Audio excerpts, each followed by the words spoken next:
1, 2, 3, 4. Screen time, screen time, screen time, screen time. It's my screen time too. Hello, and welcome to It's My Screen Time Too, the podcast where two moms review the best and worst in children's programming, from Netflix reboots and YouTube shorts to Disney classics and Pixar blockbusters. We watch, you listen. Find out what you can tolerate watching for family movie night, what to avoid altogether, and what you'll want to watch alone voluntarily. I'm Deborah. And I'm Katie.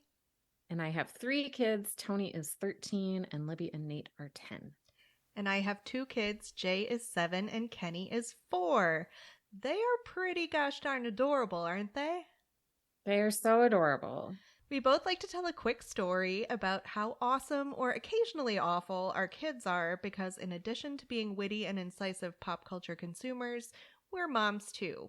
So we just had Easter here. It'll be a while out when you eventually hear this, listeners. But gosh, it just really made me think about candy because we gave pretty unfettered access to candy once the Easter baskets were distributed and once all the eggs were found. You know, we didn't restrict their candy consumption on Sunday or Monday. They had both days off school. And last night I was snuggling with the boys on the couch before bed, and Jay, my wonderful 7-year-old, turns to me and says, "Mom, can I have a snack?" And I was like, it's been 7 years of this parenting thing and I clearly just still don't get it. Because in my mind, I was like, you've had free access to sugar all day. Mm-hmm. What's going on in your little head? Like, what do you mean, can you have a snack? So I guess I just have to accept that I just don't understand kids and food. I don't understand kids and food either. Sometimes my kids will ask if they can have a glass of water, like permission to drink water. Yeah. Which is different than, "Mom, can you bring me a water bottle?" That's a request I can understand because they can't always screw on the younger ones can't always screw on the lid quite right. But yeah, that's weird. And I try to give them pretty free reign with choosing healthy snacks. This is not the cute story that I was going to tell, but I will switch. Tony will sometimes get up he gets up for school on weekdays, and sometimes he makes himself a grilled cheese sandwich for breakfast. Aww. And it's like he's so grown up on the one hand that he can cook that meal for himself. But on the other hand, he's kind of little too at the same time. I mean, what we decide is breakfast food is just so painfully random. There's absolutely no reason it shouldn't be a grilled cheese. Yeah, breakfast sandwiches are a thing, and he doesn't really care for eggs, so it makes sense. Yeah, I mean, that's better than Apple Jacks. Yeah. And we are pretty free with the sugary cereal. So yeah, it's a much healthier choice. I love that. I think that's great. Can we sidebar about children's water bottles and how easy it is to misthread them, even as an adult? And some are just so poorly made that they just leak even if you do get the cap on right. Yeah, I hate water bottles. Thank you for sharing this frustration with me. We did not have water bottles when I was a child. No, we had drinking fountains. Or Yeah. bubblers, if you prefer. I had a choir director when I was in elementary school that rather than giving us a break in the middle of our rehearsal, she would say, "Ladies, swallow." And then we would move on. I think about that every time I'm filling my children's water bottles for school. That's hilarious. Do you have any follow-up from our last episode where we watched The Magician's Elephant? Because I am me, you know that I do, and you know it's something that only I care about, so strap in. Okay. The last episode we were talking about the trope in The Magician's Elephant in which the princess does not laugh. And I said, oh, isn't that something that's present in a lot of fairy tales? Not that that's a problem that they would use that, but I was just kind of curious where I was remembering it from. So I did a little research and I found that it does, in fact, show up in the Brothers Grimm Compendium of Fairy Tales. It's from The Golden Goose, which I had totally forgotten, but there is an episode of one of my children's favorite podcasts, Grim Grimmer Grimmest, all about it, which is worth a listen if you never have. It's pretty funny. My first exposure to it honestly probably came from an episode of Fairy Tale Theater. Did you ever watch this show growing up? No, but that sounds good. It was a Shelley Duvall joint. So it was like small, maybe half-hour episodes, star-studded fairy tale adaptations with everyone from Robin Williams to like Tatum O'Neal, like people who were very famous in that moment, playing the lead roles in fairy tales. So she did an episode called The Princess Who Had Never Laughed, and that has to have been where I first heard it. And that's more information than you ever wanted. No, but that's really, you're so perceptive. All right, let's jump into the real stuff. Well, today we're excited to be joined by Phil Maciak. We first encountered him in an article he wrote for Slate, which we discussed in our Fraggle Rock Back to the Rock episode last year. And we knew we'd found a kindred spirit when we read the lengths to which he'll go to find something interesting for grown-up brains in the preschool shows he watches with his daughters. Phil is a TV editor for the Los Angeles Review of Books and a lecturer in English and American Cultural Studies at Washington University in St. Louis. His latest book, Avidly Reads Screen Time, will be released by NYU Press on May 16th, and we're excited to get the chance to chat with him about it. Welcome, Phil. Thank you so much for having me on the show. I'm a big fan. Oh, thanks. We love to hear it. In addition to these amazing professional credentials, Phil is dad to Maeve, age 7, and Phoebe, age 3. So, he's got all the same qualifications we do to talk about this stuff. So, Phil, your book isn't all about screen time as it relates to parenting. It's also about our own screen time as adults, how we monitor it, and how it makes us feel. Could you give our listeners just a quick thumbnail summary? Sure. I think the easiest way to do that is to talk a little bit about why I decided to write the book this way. I've been for 10 or more years now, working, moonlighting as a TV critic, and writing about TV. And during that time, as you all know, this is a period of time during which, the types of shows that we watch and the types of shows that we get really invested in are shows we kind of live with, right? Whether we're binge watching them or showing up for appointments with them or talking about them with our friends. And so I felt like I had this very clear, like, social relationship to TV. And I wrote TV criticism with my friends and people that I respected. And then when Maeve was born in 2015, I realized that social relationship to TV and to screens was very different all of a sudden. And, obviously she wasn't watching TV shows from the second that she was born, but we became aware of them and aware of our TV and aware of our laptops and phones in a really different way. And it struck me that I hadn't read, despite knowing lots of TV critics who are themselves parents and who are,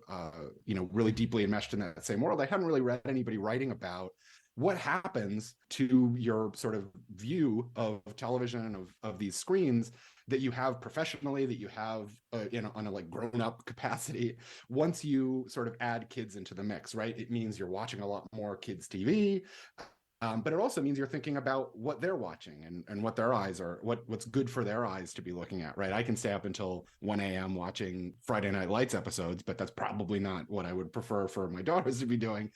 And so I just sort of approached the book as a way of sort of coming up with and learning the history of that anxiety and the way that it gets expressed in sort of contemporary terms as screen time, as concerns about screen time. And then just kind of trying to give an honest account of the way that I have been interacting with screens over the past, 7 years and how all of that has been changed by having kids, but how I sort of came to realize a lot of those anxieties were already there in the way that I approached watching TV and looking at my phone and all of that stuff, right? It wasn't new, but I started to see it differently after Maeve came into the world. And that's kind of what the book is like an audit of all of that time. Right. As you go into in the book, we've been living in the screen time era since the early 90s. And we've learned pretty effectively how to berate ourselves for our screen time and how to justify it as worthwhile. So, how do you think becoming a parent changed your definition of worthwhile screen time, either for you or for your daughters or for your family? It happened in a bunch of ways. I think I was very lucky to grow up in a household where my parents didn't really stigmatize screens too much. I wasn't, binging television shows or anything, but I don't remember ever having a sense that it was bad for me to be watching a show that I loved. And part of that was just them not making a big deal out of it. But also, I played a lot outside and I read books and I did other stuff. It wasn't, all consuming in that way. But I also think that a lot of my memories of watching TV as a kid and as a teenager are with my parents. Watching like big basketball games or rewatching, we had a big, VHS library of favorite movies, and I would rewatch The Big Chill and Moonstruck with my mom and stuff, and so I have this a lot of my screen time memory of that time is of having time with my parents, right? And so I think I tried in some ways to replicate that, right, with our girls, in as much as we've tried very hard not to make it too big of a deal, right? Not to let them feel that it's really dangerous or scary or introduce the idea that there could be like an excess of this to some extent or another. And so part of this process has really just been me articulating that to myself, right? Less than like learning a new thing, just saying, okay, how I feel that I have a relatively healthy relationship with screens, although, as you know, the later chapters of the book detail how unhealthy that relationship could get. But I think part of this was just being like self-conscious about it, right? Less than coming up with a new idea or coming up with new ways to do this. The other thing I'll say is that I grew up in Pittsburgh, Pennsylvania, and Mr. Rogers was a very big presence in my childhood, both on TV and also just in the city, right? Him and Andy Warhol are the two big, and August Wilson are the famous Pittsburgh, and Michael Keaton. I'm just going to name famous Pittsburghers now. but I think a lot of the stuff I thought about screen time very early with Maeve certainly was about the emergence of Daniel Tiger's Neighborhood. And my sense that like, just as I was having a child of my own, there was like a new Mr. Rogers' Neighborhood that was coming out. Or like a new, you're all familiar with it. It's we could adjudicate what Daniel Tiger is exactly, but but I think that strangely enough, I think a lot of it was rooted through this sense that like I could replicate in some ways the sort of screen time experience that I had, that I think of as pretty good, right? With Maeve and this sort of new Mr. Rogers beginning.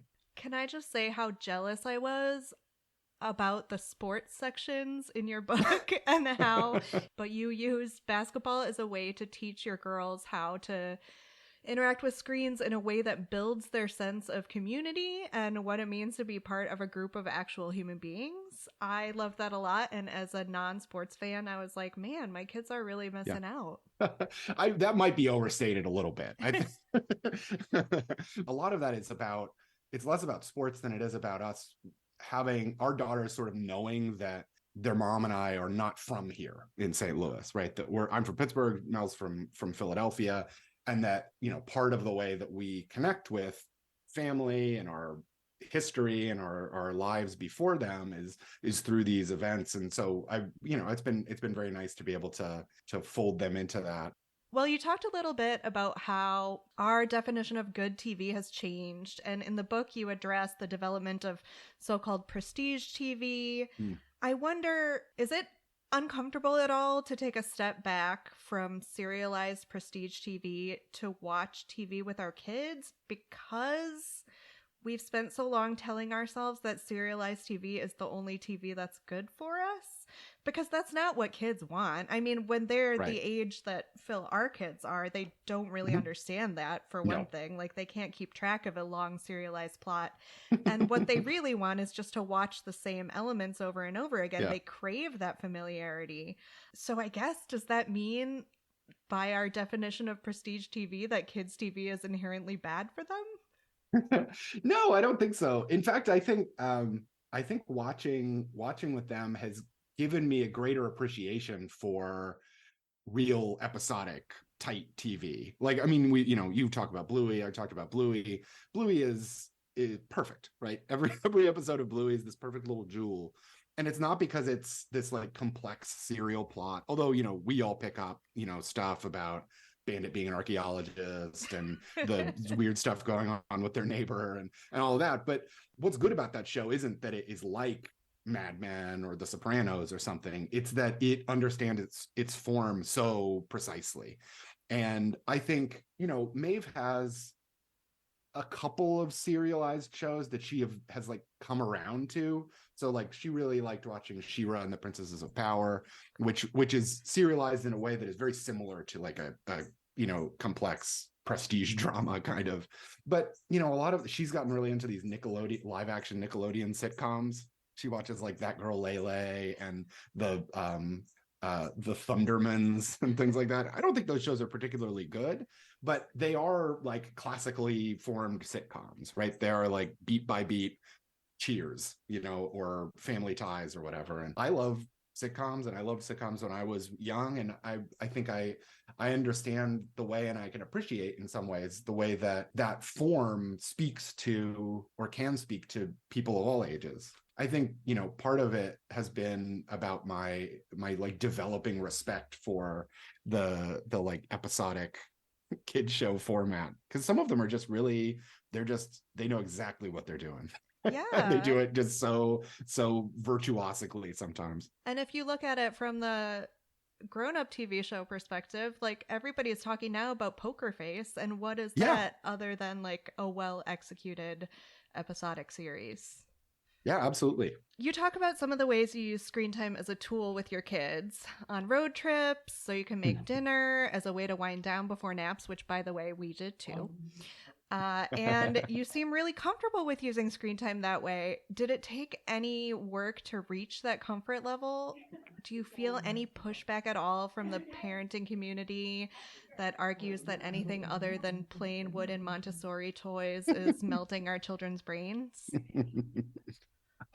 It's not the part of their screen time I feel the most comfortable with, if that makes sense. We try, especially our daughter was sick yesterday, and so she spent a lot of time, curled up on the couch watching Creative Galaxy and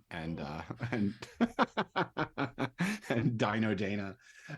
But so it's useful in the sense of the way that it was useful when we were kids, and you're at home and you just watch the Muppet Show for 12 hours. But I don't feel super proud of using it in that way, and very often I would prefer for them not to be watching a show, and our older daughter has started to read a lot while her sister is watching a show, which is, I feel like, a pretty good development, especially because it's like this, the screen is on, she could be watching it if she wanted to, and she's choosing instead to read a graphic novel that she got from the library or something. And so to some extent, I'm really happy. This isn't anything I did, but I'm very happy that Phoebe has that like modeling from Maeve, that there are other things you could do instead of watching TV. Our kids are young enough where we can be relatively in control of what they're watching and feel relatively okay about what they're watching. I think that will begin to change, I imagine, over the next couple of years, especially for Maeve.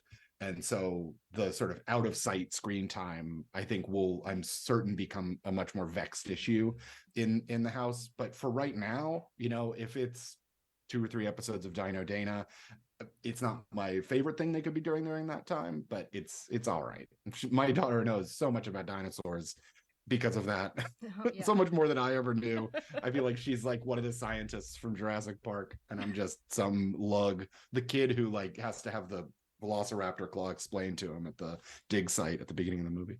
Well, to be fair, all the terminology around dinosaurs has changed so much since when we were little. Like, half the names aren't even applicable anymore. Pterodactylus. Exactly. Corrected. Which isn't Very even frequently. a dinosaur? I'm not clear on that. They all have feathers. None of them roar. Come on. We know that's not true. So, what are some of your biggest worries about the girls as they get older and the future of their screen time as they age and you do have less of that control? It's something that we've just begun to start discussing on Yeah. the podcast. And man, I'm terrified. Yeah, I mean, I think that's it. I mean, I think that I have in general a sense that there have been all these studies, and I know you've talked about some of them on the show recently about the sort of speculative connections between social media use and poor mental health for teenagers. And I think as someone who has read a lot about this stuff and I have a general sort of feeling that screens sort of become an easy villain in a very complex social and cultural situation. But that doesn't mean that they're not on the wrong side of the they're on the wrong team, And so I am, we are worried about certainly the point at which Maeve gets a phone, whenever that is. And as you mentioned in your our communication before this, right? The like maw of YouTube, like what's in there? Like what is she gonna get? What's gonna get recommended to her when she starts digging in there on her own? What happens if a click goes awry and all of a sudden she's down some creepy rabbit hole? I think that it's the lack of control, which I think is everybody's concern about screen time. I teach visual culture studies and I teach about the male gaze in the 1950s and things like that. And, for whatever we do with that theory now, the point of it and the point of all of that sort of visual culture theory is that the images that we consume tell us things about ourselves, and those things we might not be sensible to when they're happening, but they accumulate. And if we see them enough, and if people tell us things about our bodies and our identities and our what's ugly, what's cool, what's good, what counts as a person, those things start to accumulate and they start to tell narratives that can be hard to counteract from just a parent telling you or a teacher telling you that that's not true. And so I think our general concern at some point, once they're sort of off the screen time leash, is that they'll start to consume those narratives, and those narratives will start to become a part of the way they see the world. And but again, that's something the screens are doing, but it's something that the state legislature is doing, and it's something that lots and lots of forces in their lives are going to do. And so I think screen concern as they get older is just that the screens provide them spaces to connect with people that they can identify with, or see images that empower them or that reflect them in some meaningful way, and not images that amplify those sort of cultural forces that are going to tear them down and tell them things about themselves that aren't true. Right. Still so scary. Yeah. No, I know. I wrote this super optimistic book about screen time when my daughter is 7 years old, and I'll write a sequel to it. I take everything back. This is how bad everything's gotten. Bury your screen in the backyard. You mentioned Bluey a little bit. You and a lot of other thoughtful TV watchers with kids have written about enjoying Bluey. What is something that you watch with your kids because you know that co-viewing is encouraged, but you just hate? Well, creative galaxies come up. And our younger daughter, Phoebe, is really into it right now. But it is for contextual reasons. And if you have any recommendations, I would be happy to hear them. She really loves space, and she really loves crafts. So you could imagine that a show about crafters in space is really appealing to her. Yeah. It's not my favorite show to watch with her, but I understand that it is fulfilling interests that I would like to encourage in her. So it's good that she's watching a show that has these little, live action snippets of kids doing crafts. And it's good that she gets to look at a rocket ship and stuff. But if I could have a slightly better version of that would be fine. Do you have any recommendations for things on the flip side, things that you watch with your kids that you really love? Yeah, so a couple of things. I mentioned Dino Dana, and I have to say I've become really charmed by that show. And I know there's Dino Dan. I have not experienced Dino Dan, but Dino Dana I can't remember. Have you done Dino Dana on the show? We before? haven't, because we gave Netflix's children's programming a wide berth after Creative Galaxy, honestly. Oh, not Netflix. Sorry, that's Amazon. Amazon Prime. Yeah. It's live action, and it's there are like animated dinosaurs in it. It's incredibly informative. I feel like I learn a lot of things. And it's also about like a relatively complex family dynamic. It's about a blended family, two sisters, stepsisters learning to like love each other and stuff. And the mother is pregnant in the first episode, so that's like a bubbling plot point. And there's stuff about like adult sibling rivalry and all this stuff. But it's the kind of show where they learn something every time, and they don't notice that they're learning something. Mhm. And I will say it's also incredibly Canadian, which I don't know if that is as charming to you as it is to me, but Definitely. I don't know what the like great Toronto TV show is, but I feel like this has to be. There's so many like so many scenes of the skyline and stuff. But the later seasons of it ended it with a movie.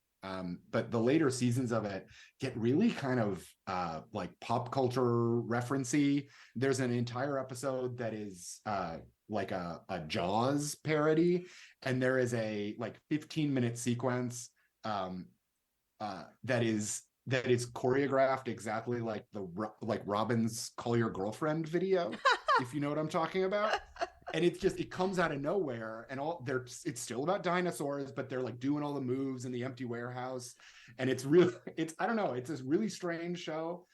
And it's also a show that both the 7-year-old and the 3-year-old watch together, which is, I feel like, something that is important and useful to us to have, or shows that they like to watch together.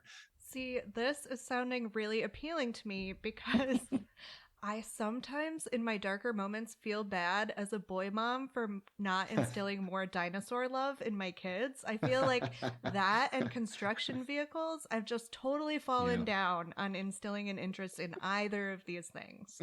So we could use a little more dinosaur content in our lives. Yeah, I think this is the vehicle for that. In terms of recommendations, do you have any recommendations for our precious, precious grown-up screen time? Yeah. Knowing there's very little of it, Yes. maybe an hour or two in the evenings if we're Yes. lucky. What have you been watching that you like? We just finished watching Shrinking on Apple TV, which is not a perfect show, but it has a really good and very charming ensemble cast. And I think that there is a Harrison Ford is in it, and a bunch of people you'd recognize. Have you watched this? Are you familiar? Am I preaching to the choir? I watched it. It was really, like you said, imperfect, but very true. Yeah, and just fun. It was nice to be around for a half hour at a time. The thing I will say, and I have a piece about this coming out soon, but there's a show that is going to premiere in a week or two on Peacock called Mrs. Davis. And it is, I won't say too much. The concept of it is, it's a comedy, or it's a dramedy. It's one of those. And it stars Betty Gilpin, who was on Glow, and it has been in a couple of other things. It's from Damon Lindelof, who did Lost and The Leftovers and Watchmen, and a younger writer named Tara Hernandez, who wrote for The Big Bang Theory and a couple of other places. And I have quite literally never seen anything like it on TV. It is you might hate it. I want to preface it by saying this. Mel does not like it very much. The premise of it is that it's an alternate universe where a very powerful artificial intelligence has essentially fixed all the world's problems. There's no war or famine or anything like that. Everybody has a little Bluetooth earpiece, and they call her Mrs. Davis. She talks to them, and the protagonist of it is a nun, who is played by Betty Gilpin, who deeply resists the pull of the algorithm and the AI, but somehow over the course of the first episode gets put on a quest to find the Holy Grail. Oh, like you do. It is the weirdest show I've ever seen. It's incredibly funny. It can be incredibly stupid. It can be incredibly like deeply emotional. It's just such a strange experience. I just want everybody to watch it because I want to hear what people think about it. So that's my recommendation. Try out Mrs. Davis when it comes out on Peacock this month. It is bonkers. Adding it to my watch list right now. It's the one streaming service we don't have. Deborah, do you guys have it? We got it for Russian Doll. That's not Russian Doll. No. Poker Face. Oh, Poker Face. Yes. Yeah. Poker Yeah. Face. Well, Well, thank you so much for joining us today, Phil. This has been really great. Once again, Phil's book, Avidly Reads Screen Time, will be available on May 16th and is currently available for pre-order. Phil, where else can our listeners find you and your work? I am most months I publish a little bit at Slate and a little bit at the New Republic.com. So that's generally where I am. But I'll be very available if you follow me on Twitter at PJMACIAK. You'll get all the updates, maybe more than you'd prefer to have. But Never. I'll keep you in the loop. And thank you so much for having me. When I put out this book proposal, you're in the book proposal as like ideal audience when I'm trying to describe it, is that there are parents out there who want to talk about this stuff and do so in a engaged and funny and smart way. And I've learned a lot from your show, and I really it's a pleasure to be able to talk to you. Oh, well, right back Yay, at you. thank you so much. All right, talk soon. Bye. Bye. Bye. We are talking about the new Super Mario Brothers movie. And this is a podcast. You can't see my shirt, but I got a Mario Kart shirt from Target in the men's section, and I'm wearing it to commemorate this episode. So, Super Mario Brothers movie is an animated movie based on the wildly popular video game franchise that first debuted in 1985 and is still going strong. If you haven't heard of it and you're listening to this podcast, I don't know what your deal is. The movie is rated PG, 1 hour, 32 minutes runtime. It's directed by Aaron Horvath and Michael Jelinek, who are known for Teen Titans Go, which is a show that my kids like. And they also have a bunch of graphic books that I think are based on the shows that my kids have read, probably all of those. Have your kids seen that? No, I think it's in the category of animated shows that are just like a hint above Jay's age range. Totally. Yeah. The screenplay was written by Matthew Fogel, who also wrote the latest installment of the Minions movie franchise. And he also is responsible for the story of the Lego Movie 2. The movie was produced by Illumination, Universal Pictures, and Nintendo. Illumination is a studio that I don't think of a lot, but they've done Despicable Me and the Minions properties, The Grinch, Sing, Secret Life of Pets, Hop, The Lorax. And when I think about movie studios, I think this is my favorite kids, like animated movie studio. Like Pixar, I can't even consider myself a fan of Pixar at this moment in time. Disney is still good, but I think I enjoy the humor of these movies a lot more than other films made for kids. I think it depends on your mileage on the Minions. For me, I'm just not there with them anymore. I enjoyed the first couple of Despicable Me's, but it's definitely passed me by. Yeah. So the movie is pretty new. It was released on April 5th of this year, and we saw it in the theaters, which is very exciting for us. Yeah. So we picked it because Mario is a hit with all of us, like ourselves, our husbands, our kids. We've talked about seeing more movies in the theater, and this is a really good opportunity to take our kids to see a movie made for them. It's not available to stream. And I just went to Los Angeles for spring break with my family to visit Super Mario World. And we also made it a point to see the movie while we were on vacation, which was a very fun vacation activity. I love the synergy. Yes. So first, we should probably go over our individual familiarity with Mario. Where do you fall in the Mario universe? Did you play it a lot growing up? My family had a Nintendo, but my brother, who's a year and a half younger than me, he was way more into Nintendo than I was. I remember playing like the first level of Mario, and I could probably get to the end where he like jumps on the flag and goes down. And then I remember like watching other people play the rest of the game. I was never very good at it, but it's definitely just like something that's in the culture and has been for as long as I can remember. I definitely played those first two levels and just was never invested in getting all the way to the castle. So until I had kids who are much more interested in video games than I ever was or ever will be. I didn't even Mhm. really know who Bowser was Mhm. because I never made it to that point in the game. But they have given me a fairly thorough education, so I feel pretty capable to discuss this movie with you today. Yeah, and my kids really enjoy, Nate especially really enjoys Mario video games. And Libby and Nate had like a quarto size comic book, picture book of like a Mario story that was just awful to read because I don't really like reading comic strip style stuff to my kids because it's just like all dialogue. Oh my gosh, they wanted to read that so much a couple years ago. Like the book fell apart. We probably don't even have it anymore. But that was very much like all about Bowser and Princess Peach. And so I felt seeing this movie, I actually knew more than I realized I did going into it just because of this one book that I hated to read. That's totally how I've learned about Minecraft is through Mm. novelizations. Yes. Yeah. Ugh.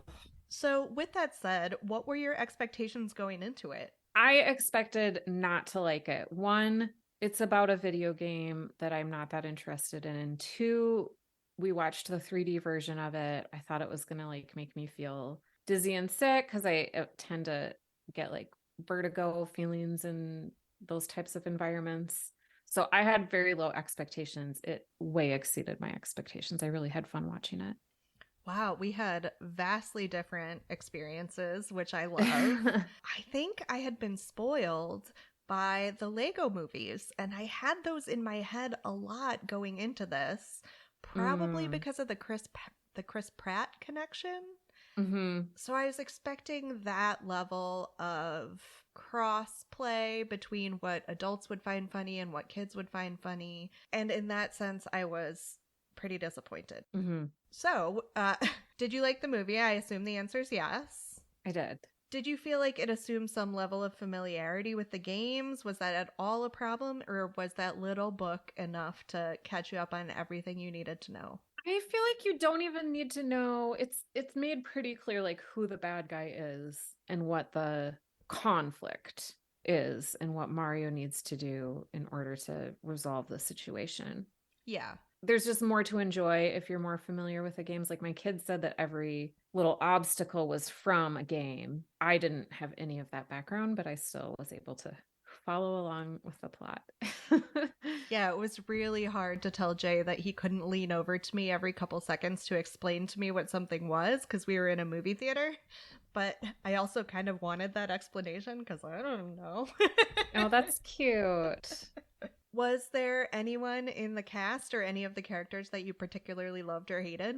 I really liked Princess Peach, I think, because I mean, this is a film that doesn't really pass the Bechdel test because Princess Peach is the only female character of any significance. So I identified with her more than the other characters. Yeah, it's weird because don't they have like a female Toad that is present in a lot of the newer games? It seems like a no-brainer that they would at least have included her as well. It seems like a pretty big oversight, but I mean, everybody associated with the making of this movie is male, so they probably didn't think about it. Oh, and then the little Luma at the end, the little blue Luma with the existential angst. Oh my God.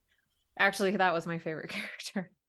Deborah, we can't complain about the lack of female characters because they let Peach wear pants. Oh God. You're right. Yep. My mistake. Were you aware of the internet kerfuffle over Chris Pratt's accent before going into it at all? Just like it was covered on my favorite podcast, The Daily Zeitgeist, but it was long enough ago that I wasn't. It was like when the trailer came out, right? Right. Did they change it or was it just people didn't care for it when the trailer was released? People didn't care for it because it was just like Chris Pratt's normal voice. Yeah. But they didn't provide any of the context that they ultimately provided at the beginning of the movie as to why there was no accent. Okay. Yeah, that was enough for me. I thought that was funny, like the commercial that he had made for his bad business.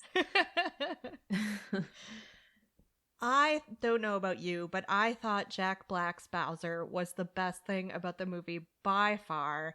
Funniest thing, his musical interludes were chef's kiss perfect. He really made the movie for me. How about you? I did not realize that that character was played by Jack Black until the credits at the end, but ugh, when he is playing the piano and singing in that maudlin tortured rocker voice, it's so good. It's so good. He really I don't know, humanizes is the right word, the villain. Like you really feel for Bowser.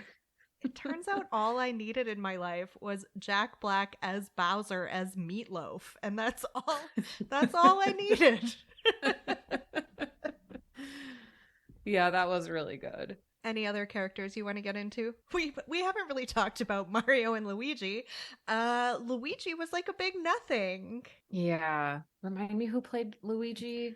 Charlie Day, he's one of the It's Always Sunny guys. I don't know anything about that show. Yeah, Luigi didn't really make an impression.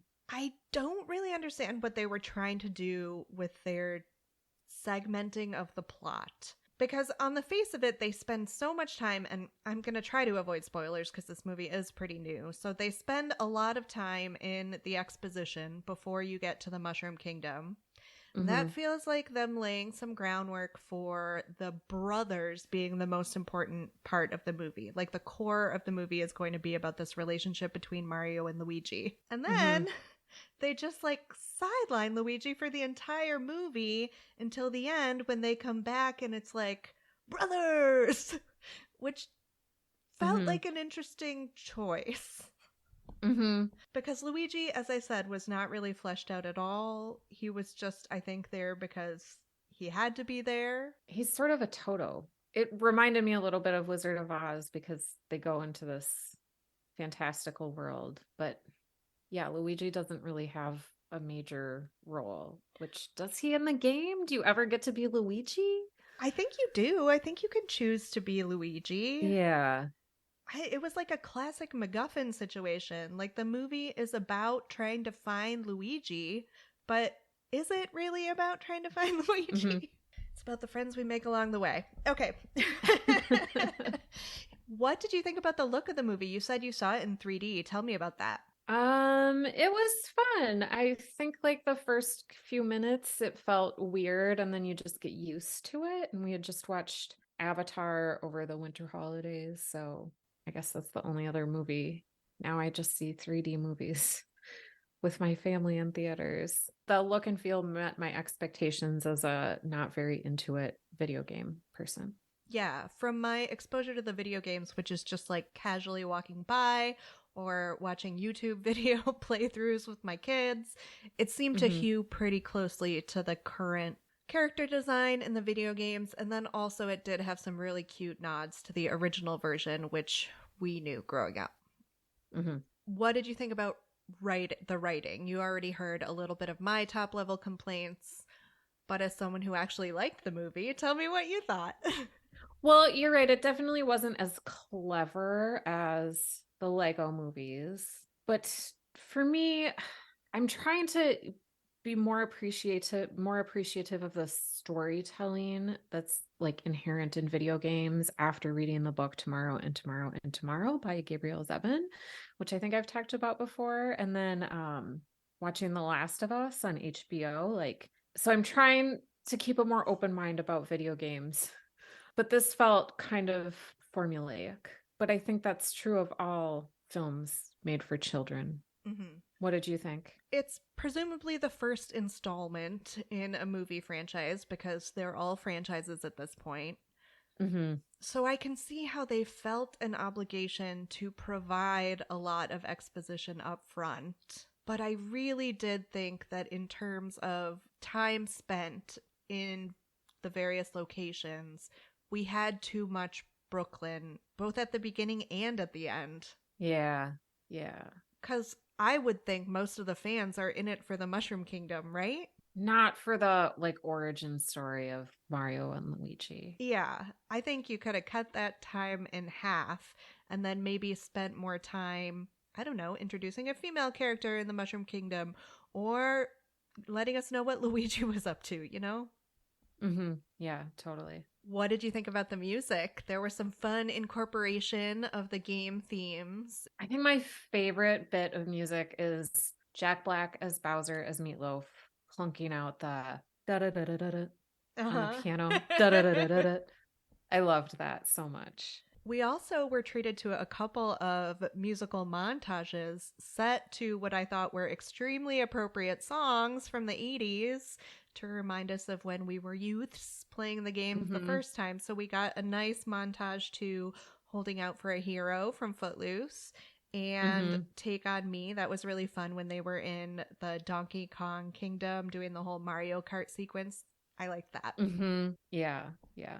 Which we didn't even talk about the Donkey Kong part, which next to Bowser, I thought Seth Rogen as Donkey Kong was maybe my second favorite part. He was good. That was really good casting. Yeah. What did you think about the length? It's hit your sweet spot. Did it feel like it dragged or did you want more? You know, I love a 90-minute movie. That's perfect length for me, especially for a kid's movie. Any movie, really. Anything closer to 2 hours, I'm probably not. I'm going to have to watch in 2 installments. What did you think of the length? How did your kids do? My kids did great. Even Kenny had no problems compared to the last movie we saw in the theaters, which was Strange World. Is that what the Disney movie was called? He didn't have nearly as much trouble paying attention. He was also significantly less scared. Nice. I felt it dragging, and it could be, again, an issue with my expectations. And I just felt it lacked any sort of emotional plot investment. And as a non-gamer, like with so much of the movie being taken up with just like these sequences where you have to see Mario doing these particular things, that didn't mean as much to me, and it wasn't serving some larger plot goal. So for me, it actually felt longer than 90 minutes. Oh. I felt about the Princess Peach plotline a little bit like I feel about shows that center around like sexual assault or rape of a female victim. Like there's so much about that, and I just don't want to watch that kind of stuff anymore. And so to her have to play like sort of a damsel in distress felt tired and uncreative to me. You don't feel like they did enough to subvert that by telling you that she can effectively complete an obstacle course? No, I didn't think that was enough. But I also felt like I guess I don't really know how this relationship works in the game so much. I don't know. Maybe because I felt like maybe it was just really plain to fans of the game, and I wasn't familiar enough with that dynamic. Yeah, in terms of time spent, when we abandon Luigi for the bulk of the middle of the movie when we're in the Mushroom Kingdom, it's not as if we get a better sense of Peach. They both felt like flimsy characterizations. I mean, honestly, Bowser's motivations were the only ones I really understood. Right. Yeah. All right, I'm going to ask this, giving you the knowledge that I've given it zero thought up to this moment. So, what movie or show for grown-ups were you able to compare this to? Ready Player One. Rife with those 80s video game references. And just the fact that like there's like the real world, the Kansas, and then the Oz, the video game. I've been reading and listening to a lot about video game adaptations and them as like the next big wave of movies and TV that we can expect to see. So despite the fact that I don't watch it, I thought about The Last of Us, which was the big buzzy TV adaptation of a video game that seems to have worked really well. And seems to be the TV equivalent to Mario, which has also done really well in its opening weekend and made a lot of money. So it's making a lot of people say, video games, are they here to stay? Did you do any casting of the gritty HBO reboot?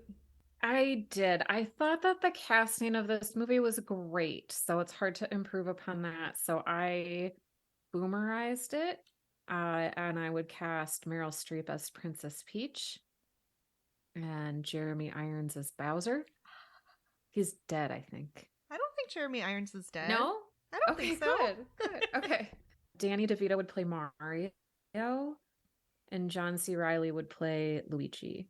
If I were to create a HBO Hunt for Red October, doesn't that star like older spies? Yeah, No, because I'm that's Sean thinking. Connery, right? Yeah, yeah. And that is that a Jack Ryan book? I don't know. I'm bad with dude novels. Dads, Me too. write us. I am just going to build off your world and say that if I were casting Mario and Luigi, I would love to do a twins reunion and have DeVito and Schwarzenegger. Wouldn't that just be great? Oh my gosh, that would be a reboot I would watch for sure. I loved that movie when I was a kid. Can you imagine Arnold Schwarzenegger doing a fake Italian accent? Oh gosh, that I would be just said it great. and I just want to manifest it into the world now. Oh. Do you think it was better when we were kids? We had a 1993 Mario Brothers movie, which I will confess that I did not see. We also had like I don't think it was a Saturday morning cartoon thing. I think it was an after school time cartoon Okay. thing that had live action intro components. So you saw Mario and Luigi as live action actors, and then it would pivot to the cartoon series. So that is what I Okay. watched growing up. Despite the fact that I did not love this movie, it was better than that. Yeah, my brother and I would have loved to watch this when we were kids. So I don't think it was better when we were kids. Would you ever watch this alone voluntarily? I would watch like a YouTube clip of the Luma a bunch of times, but Just no, when I you wouldn't. really need to feel bad. Yeah, but I would not watch the whole movie by myself. What about you? No, definitely not. Thankfully, my boys are into Mario enough that we will probably watch it many more times. And I don't know why I said thankfully, because I'm not really looking forward to it. 10 seconds on whether this is good for our kids. Yeah, it's fine. Yeah, Fine. I mean, if your primary objection to the Lego movies is that they had too much grown up related content and there were maybe some things that it wasn't appropriate for kids to hear, Mario seems like a perfect fit in there for you. Yeah, there's nothing very objectionable except for the macho-ness of it, I guess. Ratings? I'd give it a 4. I'm feeling generous today. I gotta go 3. I thought that Jack Black and Seth Rogen were great, but on the whole, not a good time for me. Well, thank you for listening to this episode of It's My Screen Time Too, and thank you again to Phillip Maciak for joining us to talk about all things screen time. If you enjoyed our show today, please share it with someone you think might enjoy it too. You can find us on Facebook, Instagram, and Twitter at MyScreenTime2, or send an email to myscreentime2@gmail.com. We'd love to hear your show or movie suggestions, article recommendations, or general comments about the show. Our website is myscreentime2.com. Our theme music was composed and performed by Deborah and her adorable children, and our podcast is produced by me, Katie. Tune in next time for more real talk about the movies and TV we watch with our kids because we have to, and sometimes because we like to. Bye! Screen time, screen